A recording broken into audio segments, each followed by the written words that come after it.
Hello learners, welcome to computer class online. I am Dravid Sharma. तो देखिए बेटा, आज है हमारा क्रैश कोर्स का डे 3। और डे 3 में हम लोग निपटाएंगे बेस सारी ऑर्गेनेली जो कि अभी आपकी यूकैरियोट्स में बच रही हैं। तो चलिए अब ज़्यादा टाइम को वेस्ट ना करते हुए, ठीक है, यहाँ पर मैं आपको इंट्रो वगैरह अपना दूंगा नहीं, ठीक है। उस सबको जानना है, मेरे बारे में जानना है, तो आप ऐसा कीजिएगा।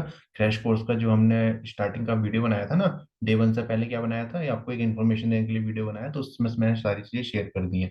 कोई इंटरेस्टेड है इस चीज में तो वहां जाकर देख लेना, क्योंकि यहाँ पर हम आपका टाइम बेकार नहीं कर सकते, क्योंकि आपका टाइम काफी जरूरी है, because you are preparing for the entrance examination. तो चलिए स्टार्ट करते हैं किससे, माइटोकॉन्ड्रिया के साथ। सो देखो बेटा, अगर हम बात करते हैं माइटोकॉन्ड्रिया की, माइटोकॉन्ड्रिया की अगर हम बात करते हैं, पहली बात ध्यान रखेंगे कि जो माइटोकॉन्ड्रिया है यह आपकी इजिली विजिबल नहीं होती अंडर द माइक्रोस्कोप, ठीक है। तो इसलिए एनसीईआरटी कहती है are not easily visible under microscope. दूसरी चीज ध्यान रखेंगे, यहाँ पे एनसीईआरटी आपसे कहती है the number of mitochondria per cell is variably depend on the physiological activity of the cell. ठीक है, अगर हम बात करते हैं माइटोकॉन्ड्रिया, मान लीजिए कोई सेल है, सेल के अंदर क्या है, आपकी माइटोकॉन्ड्रिया है, तो माइटोकॉन्ड्रिया के नंबर वेरी करेंगे, ठीक है। क्या करेंगे, वेरी करेंगे। और ये वेरी क्यों करेंगे, तो वो उसकी फिजियोलॉजिकल उस पर डिपेंड करता है, ठीक है, मतलब उसके आप कह सकते हैं उसकी सेल की क्रिया की वजह से। फॉर एग्जाम्पल चलिए मैं बताता हूँ।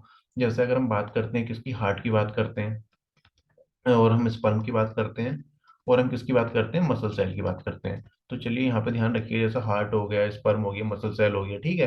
तो जैसे मसल सेल है, मसल सेल को काफी क्या करना होता है, आपका काफी अगर बात करोगे ना फंक्शन की, तो काफी फंक्शन करना होता है, हार्ट को भी काफी फंक्शन करना है। तो यहाँ पर आप क्या देखोगे कि यहाँ पर आपको कितनी सेल ऑर्गेनलीज मिलेंगी, सेल नोट सेल ऑर्गेनली, कितनी माइटोकॉन्ड्रिया मिलेंगी, तो 5000 माइटोकॉन्ड्रिया मिलेंगी पर सेल में, ठीक है।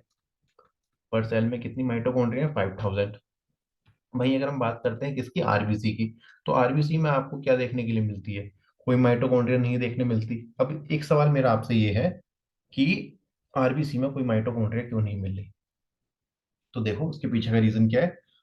उसके पीछे का रीजन ये होता है कि आरबीसी का मेन फंक्शन क्या है, ट्रांसपोर्ट ऑफ गैसेस। अगर यहाँ पर माइटोकॉन्ड्रिया होगी तो गैस में कौन सी गैस ट्रांसपोर्ट होगी, ऑक्सीजन ट्रांसपोर्ट होगी, ठीक है। अगर यहाँ पर आरबीसी में अगर आपकी माइटोकॉन्ड्रिया होगी तो वो क्या करेगी, उस ऑक्सीजन का यूज करेगी, ठीक है। तो इसलिए आरबीसी में क्या नहीं होती, कोई माइटोकॉन्ड्रिया नहीं होती। इसके अलावा और ये एग्जांपल मैं आपको दे सकता हूँ, जैसे लीवर सेल, ठीक है, क्या दे सकते हैं, लीवर सेल। तो लीवर सेल की अगर हम बात करते हैं, तो लीवर सेल में आप क्या देखेंगे कि हर लीवर सेल में आपको मोर देन 2000 माइटोकॉन्ड्रिया देखने के लिए मिलेंगी, ठीक है। More than 2000 mitochondria each liver cell में। और ये सब मैंने आपको बता दिया है कि इनका नंबर क्यों वेरी करेगा, इनके फंक्शंस के लिए वेरी करेगा, ठीक है, इनकी क्रिया के लिए वेरी करेगा, ठीक है। जैसे जैसे सेल क्रिया कर रहा है उस हिसाब से यहाँ पर क्या रहेगा, माइटोकॉन्ड्रिया का नंबर रहेगा।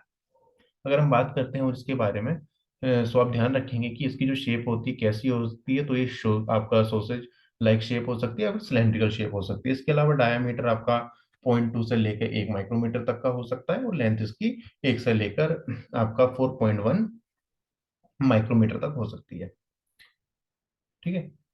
तो ये चीज आप ध्यान रखेंगे। फिर अगर हम इसके बाद बात करते हैं that each mitochondria is a double membrane, ठीक है। अगर आप देखोगे तो इसमें आपको क्या देखने के लिए मिलेंगी, आपको दो मेम्ब्रेन देखने मिलती हैं, outer membrane and inner membrane. तो आप यहाँ पर डायग्राम में भी देख सकते हो, ये आउटर मेम्ब्रेन हो गई, ये हो गई आपकी इनर मेम्ब्रेन। और इसके अलावा हम देखेंगे तो आपको क्या देखने के लिए मिलेगा, आपको यहाँ पर कंपार्टमेंट, अगर आप इनर वाली मेम्ब्रेन को देखोगे तो इनर वाली मेम्ब्रेन में आपने एक चीज नोटिस करी होगी, ठीक है। यहाँ पर क्या देखने के लिए मिल रहा है, आपको कुछ फोल्ड्स देखने के लिए मिल रहे हैं। इन फोल्ड्स को क्या कहते हैं, इन फोल्ड को कहा जाता है क्रिस्टा, क्या कहते हैं, क्रिस्टा कहते हैं। इसके अलावा ध्यान रखना, आप आउटर मेम्ब्रेन और इनर मेम्ब्रेन के बीच में जो स्पेस होता है उसको क्या कहते हैं, इंटर मेम्ब्रेन स्पेस कहते हैं, ठीक है। तो ये तो आपके डायग्राम के बेस पर ध्यान रख लेंगे। चलिए जरा एनसीईआरटी को भी देखते हैं भाई, थोड़ा सा एनसीईआरटी में देख लेते हैं क्या क्या कह रही है आपकी प्यारी एनसीईआरटी। तो हमारी एनसीईआरटी जी कहती है कि भाई डबल मेम्ब्रेन बाउंड स्ट्रक्चर अब आप देख चुके हो, है ना, एक आउटर मेम्ब्रेन है और एक यहाँ पर आपको क्या देखने के लिए मिल रही है, इनर मेम्ब्रेन को देखने के लिए मिल रही है। और ये जो इनर मेम्ब्रेन है वो क्या कर रही है, dividing it's lumen in, okay, distinctly into a aqueous compartment, the outer compartment and the inner compartment, ठीक है। तो आपको देखो क्या बता रहा है, आपको बता रहा है कि भाई एक है आउटर मेम्ब्रेन और एक क्या है आपकी, एक है आपकी इनर मेम्ब्रेन। ये हो गई आपकी आउटर मेम्ब्रेन और ये क्या है आपकी इनर मेम्ब्रेन। और इसके बीच में आप क्या देख रहे हो, इसके बीच में आप देख रहे हो, आपको क्या देखने के लिए मिल रहा है, आपको यहाँ पर ल्यूमन वगैरह देखने के लिए मिल रहा है। इसके अलावा अगर हम बात करते हैं तो आप क्या देखोगे, that the inner compartment is filled with, ठीक है, ये जो इनर वाला कंपार्टमेंट है ये किससे फिल्ड है, filled with a homogeneous substance, और इस सब्सटेंस को आप लोग क्या कह रहे हो, मैट्रिक्स। ठीक है, तो इनर उसमें क्या मिलेगी आपको यहाँ पे देखने के लिए, मैट्रिक्स मिलेगी। Okay, the outer membrane form continuous limiting boundary, okay, boundary of the organelle, the inner membrane form number of infolding, और यहाँ पे ये जो इनफोल्डिंग्स बनी है इस तरह की, आप डायग्राम से रिलेट करेंगे, ठीक है चीजों को। सो इस तरह की जो आपकी ये इनफोल्डिंग्स हैं, ठीक है, तो इन्हीं इनफोल्डिंग्स को आप लोग क्या कह रहे हो, इनफोल्डिंग को आप लोग कह रहे हो क्रिस्टा, या क्या कह रहे हो, क्रिस्टा, या आप क्रिस्टी कह सकते हो, toward the matrix. This cristae increase the surface area, ठीक है, ये क्रिस्टी क्या कर रही है यहाँ पर, सरफेस एरिया को बढ़ा रही है। इसके अलावा हम बात करते हैं the two membrane have their own specific enzyme, ठीक है, ये दोनों मेम्ब्रेन की अगर आप बात करोगे तो इनके पास क्या है, अपने अपने स्पेसिफिक एंजाइम्स हैं। ठीक है, आउटर मेम्ब्रेन के पास भी है और आपका इनर मेम्ब्रेन के पास भी है। इसके अलावा अगर आप देखोगे, okay, have specific enzyme associated with mitochondrial function. Mitochondria is a site of, okay, mitochondria are the site of aerobic respiration. सो यहाँ पे मैंने एक टर्म यूज करा है, ठीक है, मैंने नहीं, एनसीईआरटी ने यूज करा एरोबिक रेस्पिरेशन। तो एरोबिक रेस्पिरेशन से क्या कहना चाह रही है एनसीईआरटी, मतलब कि यहाँ पर आपका ऑक्सीजन यूज होगा एनर्जी को बनाने के लिए। ठीक है, एरोबिक रेस्पिरेशन का अगर मैं सिंपल सा आपको डेफिनेशन देना चाहूँ तो मैं कह सकता हूँ that oxygen use to make energy from carbohydrate. ठीक है, आपका एनर्जी बनाने के लिए यहाँ पर ऑक्सीजन का यूज होगा, तो अब आप कौन सा टर्म यूज करोगे, एरोबिक रेस्पिरेशन। इसके अलावा माइटोकॉन्ड्रिया, ये एक चीज आप बचपन से पढ़ते आ रहे हो, इसको क्या कहते हैं, power house of the cell भी कहा जाता है। और power house of the cell क्यों कहेंगे, क्योंकि यहाँ पर क्या हो रही है, आपकी एटीपी जनरेट हो रही है। तो चलो एक क्वेश्चन मैं आपसे पूछ लेता हूँ। अच्छा, प्रोकैरियोट में कौन सा स्ट्रक्चर था जो कि माइटोकॉन्ड्रिया की तरह एक्ट हो रहा था, ठीक है, प्रोकैरियोट में कौन सा स्ट्रक्चर था जो कि माइटोकॉन्ड्रिया की तरह एक्ट हो रहा था। अगर आपने डे वन की वीडियो देखी है तो आपको आंसर पता होगा और आप कमेंट सेक्शन में लिख देंगे।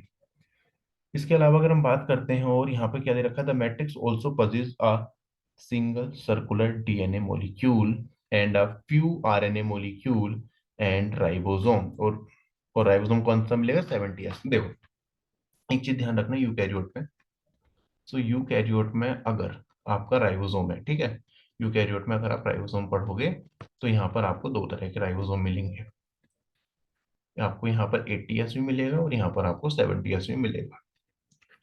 80s कब मिलेगा, जब आपका साइटोप्लाज्म में होगा। मतलब मैं आपसे कहना चाह रहा हूँ कि अगर सेल के साइटोप्लाज्म में अगर कोई राइबोसोम है तो वो 80s होगा, और अगर सेल की किसी ऑर्गेनेली की बात हो रही है, किसकी बात हो रही है भाई, किसी ऑर्गेनेली में अगर आपको राइबोसोम मिल रहा है तो वो कैसा होगा, 70s होगा। फॉर एग्जाम्पल जैसे यहाँ पर माइटोकॉन्ड्रिया है, माइटोकॉन्ड्रिया में आपको राइबोसोम मिल रहा है तो वो कौन सा होगा, 70s होगा। और अगर सेल के साइटोप्लाज्म में अगर आपको राइबोसोम मिल रहा है तो वो कैसा होगा, 80s होगा।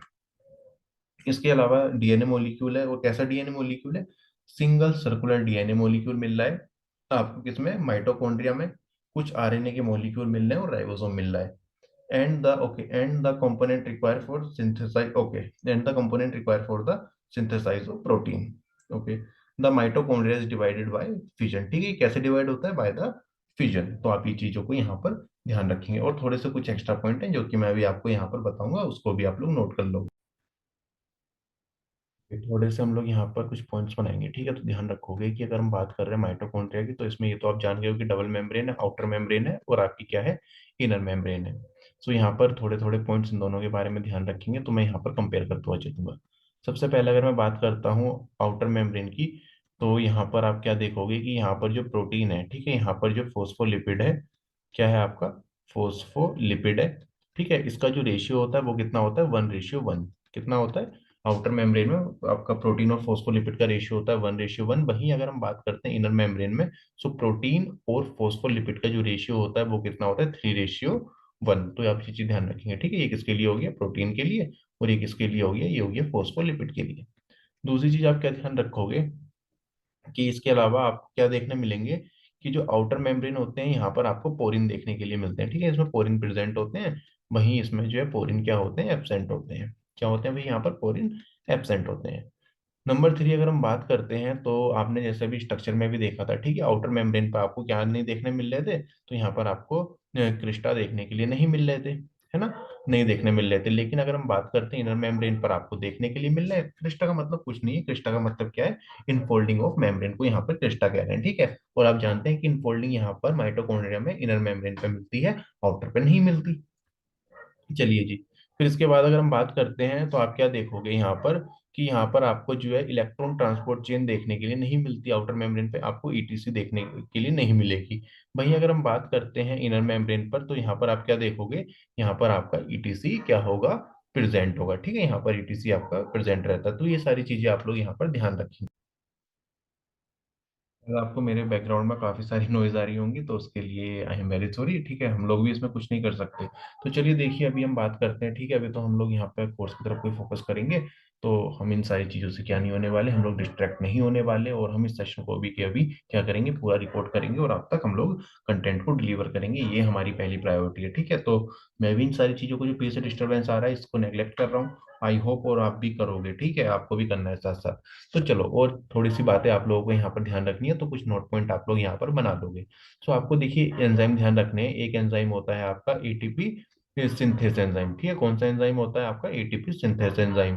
तो एटीपी सिंथेस एंजाइम की अगर हम बात करते हैं, तो देखिए आपका एडीपी और आपका इनऑर्गेनिक फोस्फेट, जैसे क्या होता है यहाँ पर, ये एटीपी का सिंथेस होता है। तो कौन सा एंजाइम होता है आपका, एटीपी सिंथेस। और एक एंजाइम आपका होता है यहाँ पर, ध्यान रखेंगे, तो एक एंजाइम है आपका एटीपीएस। तो एटीपीएस का आप ध्यान रखेंगे कि ये एंजाइम क्या कराता है, यह है आपका एटीपी को डिकम्पोज कराता है। एटीपी को किस चीज में डिकम्पोज कराएगा, तो ये आपका एडीपी और आपका इनऑर्गेनिक फोस्फेट में आपका क्या कराएगा, डिकम्पोज कराएगा, ठीक है। वैसे तो इसको इस तरीके से लिखते हैं इनऑर्गेनिक फोस्फेट को, लेकिन आप कैसे भी रखेंगे, ठीक है, वो आपकी चॉइस है, आप कैसे याद रखना चाह रहे हैं, वरना मेथड तो यही होता है। तो आप ये दो नोट पॉइंट क्या करेंगे, अपने पास रखेंगे, और इसे हाईलाइट करके भी रखना है, ठीक है। ये आपको प्लांट फिजियोलॉजी में बहुत काम आने वाला है।